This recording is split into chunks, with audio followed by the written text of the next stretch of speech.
This video contains news and analysis related to a recent terror attack in Kashmir. The content may include sensitive visuals and discussions that could be distressing to some viewers. Viewer discretion is advised. We strongly condemn all forms of violence and terrorism. The purpose of the content is solely to inform and create awareness based on verified reports. Top quality और consistent performance के लिए सिर्फ silver pump नाम याद रखना। আর এই মুহূর্তে আরো একটা বড় খবরে নজর রাখছে। এই মুহূর্তের বড় খবর, পহেলগাঁওয়ে জঙ্গি হামলার তদন্তে চাঞ্চল্যকর তথ্য। হামলার আগে স্যাটেলাইট ফোন ব্যবহার করেছিল জঙ্গিরা। হামলার আগে স্যাটেলাইট ফোন ব্যবহার করেছিল জঙ্গিরা। করাচিতে যোগাযোগ করেছিল জঙ্গিরা। ডিজিটাল প্রমাণ পেয়েছে গোয়েন্দারা। এই মুহূর্তে দাঁড়িয়ে বড় খবর যে প্রমাণ জঙ্গিরা যে ফোন ব্যবহার করেছিল, যে স্যাটেলাইটের কথা জানা যাচ্ছে, ইতিমধ্যেই গোয়েন্দাদের কাছে কিন্তু সেই প্রমাণ রয়েছে। পহেলগাঁওয়ে জঙ্গি হামলার তদন্তে যে চাঞ্চল্যকর তথ্য, এই মুহূর্তের বিগ ব্রেকিং নিউজ আমরা আপনাদের জানাচ্ছি। পহেলগাঁওয়ের ভাইসরানে হামলার আগে স্যাটেলাইট ফোন ব্যবহার করেছিল জঙ্গিরা। করাচিতে যোগাযোগ করেছিল তারা। ডিজিটাল প্রমাণ ইতিমধ্যেই গোয়েন্দারা পেয়েছে।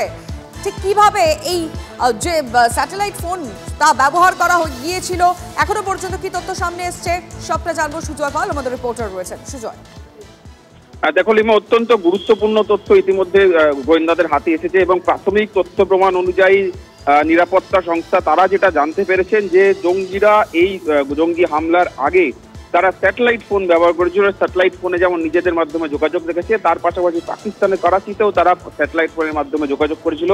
সেই তথ্য কিন্তু ইতিমধ্যেই এসছে ভারতীয় গোয়েন্দা সংস্থার হাতে। একই সঙ্গে এবং যেটা জানা যাচ্ছে যে বিদেশে প্রস্তুত করা বা বিদেশি ব্র্যান্ডে সেই স্যাটেলাইট ফোন ব্যবহার করা ছিল, যেটা চোরা পথে ভারতে নিয়ে আসা হয়। কিন্তু তো গোয়েন্দারা এখন যেটা জানার চেষ্টা করছে যে জঙ্গিরাই তারা নিজেরাই তাদের সঙ্গে করে এই স্যাটেলাইট ফোন নিয়ে এসেছিল, নাকি অন্য কোনো মারফত জম্মু কাশ্মীর থেকে তাদের কাছে সেই স্যাটেলাইট ফোন পৌঁছে দেওয়া হয়েছিল, সেটা এখন জানার চেষ্টা করছেন, সেটা ট্রেস করার চেষ্টা করছেন তদন্তকারীরা।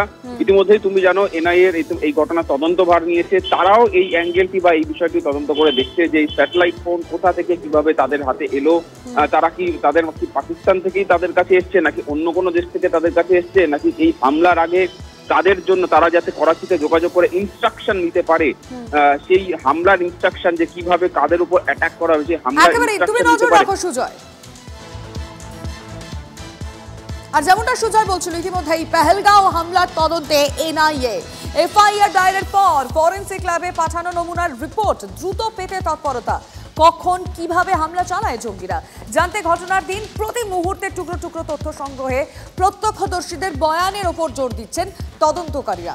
এই ঘটনার দিন ভাইসরানের 5 কিলোমিটার ব্যাসার্ধের মধ্যে যারা যারা ছিলেন তাদের একটি তালিকা তৈরি করেছে ইতিমধ্যে এনআইএ।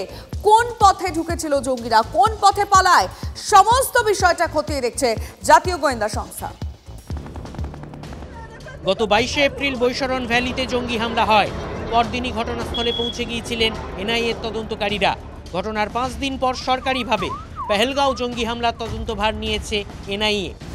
আইজি পদমর্যাদার অফিসারের নেতৃত্বে বিশেষ তদন্তকারী দল গঠন করা হয়েছে। মনিটরিং করবেন ডিআইজি এবং এসপি পদমর্যাদার অফিসার।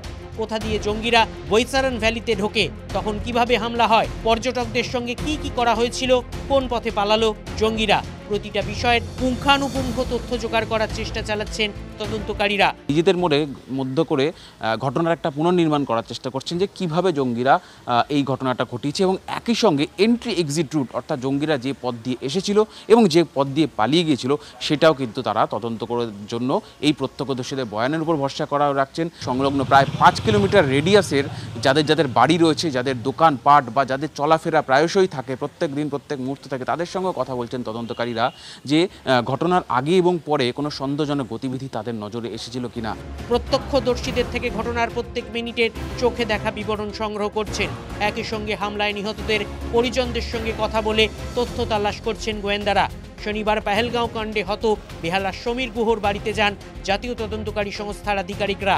কথা বলেন নিহতের স্ত্রী শবরী ও মেয়ে শুভাঙ্গীর সঙ্গে। সন্দেহভাজনদের স্কেচও আঁকানো হয়। রবিবার 3 সদস্যের এনআইএ টিম পৌঁছে যায় বিতান অধিকারীর বাড়িতে। স্ত্রী সোহিনীর বয়ান রেকর্ড করেন তারা। সমীর গুহর বাড়িতে এনআইএ টিম গেছিল, প্রায় 4 ঘন্টা ধরে ইনভেস্টিগেশন করে এবং তার পরিবারের লোকজনের বয়ান রেকর্ড করে। সেই এনআইএ টিম আজ মৃত বিতান অধিকারীর বাড়িতে। পেহেলগাঁওয়ে জঙ্গি হামলায় গোয়েন্দা ব্যর্থতার অভিযোগ উঠেছে। তার বাইরে আর কোন কোন বিষয়ে এই হামলাকে সফল করতে সাহায্য করেছে সেই সূত্র খোঁজার চেষ্টা চালাচ্ছেন তদন্তকারীরা।